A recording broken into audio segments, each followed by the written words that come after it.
في هذا القطر العربي الشقيق، لفت انتباهنا العدد الغفير من السيارات والعربات ذات الترقيم الجزائري الراكنة أمام مدخل مصحة تونس المختصة في معالجة أمراض العيون والأنف والأذن والحنجرة، والمجاورة لمصحات أخرى مختصة في أمراض القلب والشرايين. دفعنا الفضول في البداية إلى الاقتراب من هذه المصحة الخاصة لفهم سر تواجد هذا العدد الهام من الجزائريين. بس أنا باش نعالجهم عندي بطب العيون. يعني ما رحتش العنابة وهران قسنطينة كل مكان؟ ما رحتش. على خير في تونس بالذات؟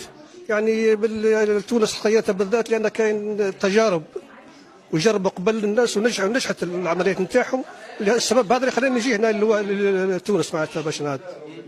هذا هو السبب اللي خلاني نجي لتونس، لأن النتائج تاعها باينة.